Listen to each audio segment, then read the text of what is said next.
بسم اللہ الرحمن الرحیم ولما برزوا لجالوت وجنوده قالوا ربنا أفرغ علينا صبرا وثبت أقدامنا وانصرنا على القوم الكافرين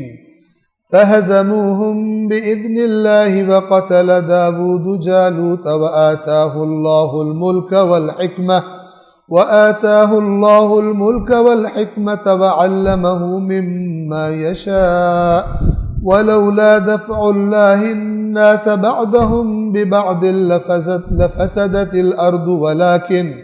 ولكن الله ذو فضل على العالمين تلك آيات الله نتلوها عليك بالحق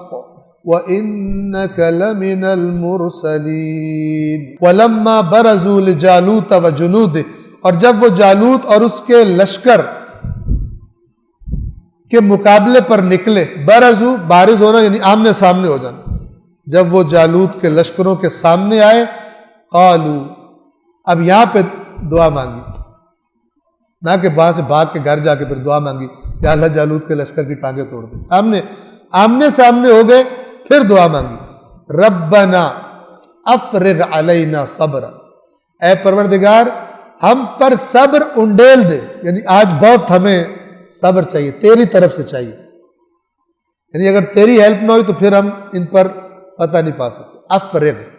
ہم پر صبر انڈیل دے، ہم صبر ہمیں زیادہ عطا کر، وثبت اقدامنا، اور ہمارے قدموں کو جمائے رکھنا، ہمیں ثابت قدم رکھنا، ہمارے قدم نہ اکھڑیں،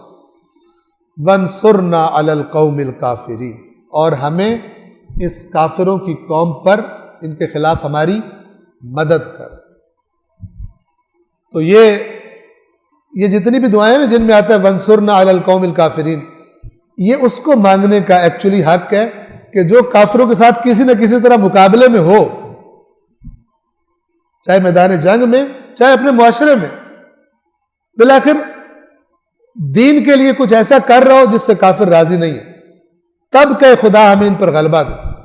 ٹھیک ہے نا؟ یہ وانصرنا علی القوم الکافرین دعا مانگ رہا ہو، ذہن میں ہو کہ مثلا میرا پیٹ کا درد ٹھیک ہو جائے، تو یہ دعا اپنی ذاتیات کی دعا یہ ہے ہی نہیں، علی القوم الکافرین، ان پر ہمیں فتح عطا فرما، ان کے خلاف ہماری مدد فرما۔ فَهَزَمُوهُمْ بِإِذْنِ اللَّهِ، تو اب اللہ نے ان کی مدد کی، لیکن ایسا نہیں کہ اللہ نے ان سے کہا تم نے نہیں لڑنا میں خود ہی کرتا ہوں، یہ لڑے ہوں گے، شہید بھی ہوں گے، ان کو بھی مارا ہوگا۔ فَهَزَمُوهُمْ بِإِذْنِ اللَّهِ، تو اللہ کے اذن سے انہوں نے کافروں کو شکست دی۔ وَقَتَلَ داود جالوت، اور داود نے جالوت کو قتل کر دیا۔ وَآتَاهُ اللَّهُ الْمُلْكَ، اور اللہ نے داود کو بادشاہت عطا کی، والحکمہ، اور حکمت عطا فرمائی، وعلمہ مما یشاء، اور جو کچھ چاہا یا داود کو تعلیم دیا، اللہ تعالیٰ کے نبی تھے، خصوصی چیزیں اللہ نے اپنی طرف سے عطا فرمائی۔ وَلَوْلَا دَفْعُ اللَّهِ النَّاسَ بَعْضَهُمْ بِبَعْضٍ لَفَسَدَتِ الْأَرْضِ، یہاں پہ اللہ ایک کلی قانون جو ہر وقت دنیا میں چلتا رہتا کہ جب بھی ایک ظالم آ کر کہیں پر قبضہ کرتا ہے تو اللہ کچھ عرصے کے بعد ایسے لوگ پیدا کر دیتا ہے کہ جو اس ظالم کا مقابلہ کرتے ہیں اور لوگوں کو اس کے شر سے نجات دلوا دیتے ہیں۔ وہ بھی انسان ہوتے ہیں جو قابض ہوتے ہیں ظالم، اور وہ جو آ کے لڑتے ہیں وہ بھی انسان ہوتے ہیں، اللہ اوپر سے بھیج کر خود بخود نہیں کرتا۔ لہذا قرآن میں سنت پروردگار کیا ہے کہ اللہ اس قوم کی حالت کو بدلنے کا ارادہ نہیں کرتا جب تک وہ خود نہ کرے، یہ اچھائی میں بھی ہے اور برائی میں بھی ہے۔ اگر جب تک کوئی قوم نہ شکری نہ ہو جائے، اللہ نے جو اس کو نعمتیں دی ہوتی ہے وہ نہیں چھینتا۔ ہاں، جب وہ خدا کے حکموں کی نافرمانیاں کرنے شروع ہو جائیں اور دین صرف ان کی زبان کا چسکا رہ جائے اور عملی طور پر دین ان کی زندگیوں سے چلا جائے، صرف جیسے مثلا میں اس کا عملی نمونہ یہ کہ صرف قرآن پڑھ کے ثواب لینا، اس پر عمل نہیں کرنا، جب وہ اصل دین کو چھوڑ دیں، روح دین کو چھوڑ دیں، تو تب اللہ بھی چھوڑ دیتا ہے۔ لہذا اللہ بھی پھر اقتدار اس کو دیتا ہے جنہوں نے محنت کی ہوتی ہے، چاہے وہ ظالم ہی کیوں نہ ہو۔ جو کام چور ہوتے ہیں وہ پھر محکوم ہو جاتے ہیں، یہ قانون ہے۔ تو یہ جو آیت ہے کہ اللہ اس وقت تک حالت نہیں بدلتا جب تک خود نہ کرے، یہ دونوں سائڈوں پر ہے۔ اگر کسی کو نعمت ملی، خدا نے نعمت دی ہے، نبی ملا، امام ملے، قرآن ملا، ناشکری کی، ان کی اطاعت نہیں کی، یزید جیسے مسلط ہو گئے، نہیں کی، بنو امیہ کے بدکار مسلط ہو گئے، اس کے بعد بنو عباس کے بدکار مسلط ہو گئے، اور پھر سیریز چلتی جا رہی۔ ظالم مسلط ہے، الہی نمائندے مثلا نہیں ہے۔ اور اچھی طرح بھی یہی ہے کہ اگر پھر خود انسان اگر تبدیل کرنی ہے حالت اس امت نے اپنی، پہلے خود دیکھے، اور وہ دیکھیں یہاں سے کہ اللہ نے ہمیں سزا کیوں دی ہے، کیا چھوڑا ہے ہم نے، کیا ہمیں اپنانا ہے۔ اس کو اپنایا جائے گا خدا کے قانون پر، مثلا میں خود چلوں، دوسروں کو چلنے کی ترغیب دوں، ہم سب آئیں اس طرف، یہ ہمارا ارادہ، خدا دیکھے گا، خدا بھی حالت کو بدل دے گا۔ ورنہ اس قوم کے لیے امام زمان نے بھی نہیں آنا، جس کو خود جو سست اور کامچور ہوئی پڑی قوم، جب تک کہ ایک تعداد واقعاً رغبت نہ کرے اللہ کے دین کی طرف حقیقت میں، نہ کہ اوپر سے بعض رسمیں ادا کر کے اور سمجھے کہ ہم دین کی سربلندی کے لیے کام کر رہے ہیں۔ انہوں نے یہ وَلَوْلَا دَفْعُ اللَّهِ النَّاسَ بَعْضَهُمْ بِبَعْضٍ، اور اگر اللہ لوگوں میں سے بعض کا بعض کے ذریعے دفاع نہ فرماتا، یعنی لوگ ہی آتے ہیں جو بعض لوگوں کا دفاع کرتے ہیں، بعض کے خلاف ظالموں سے نجات دلاتے ہیں، اگر اللہ لوگوں میں سے بعض کا بعض کے ذریعے دفاع نہ فرماتا رہتا، لَفَسَدَتِ الْأَرْض، تو زمین میں فساد ہی ہوتا رہتا، ظلم ہی ہوتے رہتے۔ لیکن کچھ خدا کے بندے جو خدا کے اطاعت گزار ہوتے ہیں وہ اٹھتے ہیں، خدا یہ کہنا چاہ رہا ہے جیسے طالوت والے اٹھے، ٹھیک ہے، وہ اٹھتے ہیں اور ظالموں کا مقابلہ کرتے ہیں، اللہ ان کی مدد کرتا ہے چاہے وہ تھوڑے ہی کیوں نہ ہو، اور اللہ ظالموں کو شکست دیتا ہے،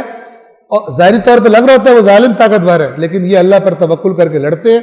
خدا اس کمی کو دور کر کے ظالموں کو ان سے شکست دلواتا ہے۔ اگر ایسا نہ ہوتا تو زمین میں ہر وقت فساد ہی فساد رہتا۔ وَلَكِنَّ اللَّهَ ذُو فَضْلٍ عَلَى الْعَالَمِينَ، لیکن اللہ تو اہل عالم پر فضل کرنے والا ہے، اللہ اہل عالم پر فضل کرنے والا ہے۔ لیکن یہاں سے غور کریں، یہ اللہ کی کون سی طاقت ہے جس کو اللہ اپنا فضل کہہ رہا ہے؟ وہ مجاہد کہ جو اپنی جانیں ہتھیلی پر رکھ کر میدان میں جا کر اور کفار کے ساتھ، ظالموں کے ساتھ جہاد کرتے ہیں، انہیں گویا یہاں پہ اللہ اپنا فضل کہہ رہا ہے، وہ میرا فضل ہے، کیونکہ وہ جہاد کریں گے تو وہ، ورنہ خود بخود اللہ تعالیٰ، سنت الہی نہیں ہے کہ اللہ تعالیٰ خود، یعنی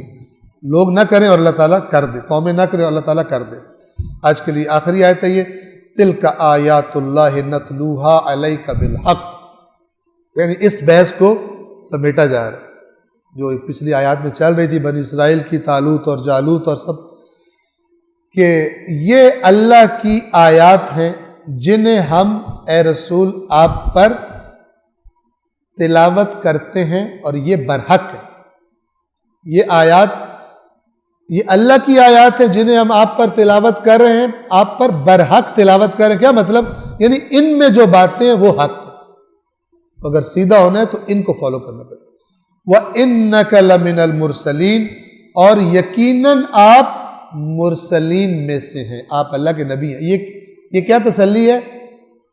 کیونکہ لوگ، یہ جو اللہ کہہ رہے ہیں نا یہ آیات برحق ہے، کفار کہتے تھے یہ نعوذ باللہ اپنے پاس سے گھڑتا ہے،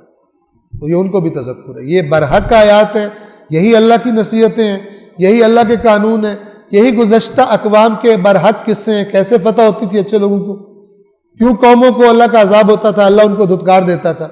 اور یہ جو کہہ رہے ہیں کہ یہ اپنے پاس سے بناتا ہے اور یہ نبی نہیں ہے، وَإِنَّكَ لَمِنَ الْمُرْسَلِينَ، اور یقیناً آپ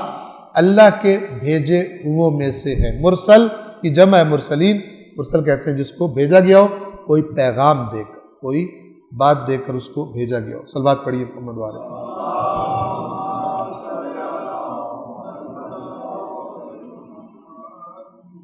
صدق اللہ العلی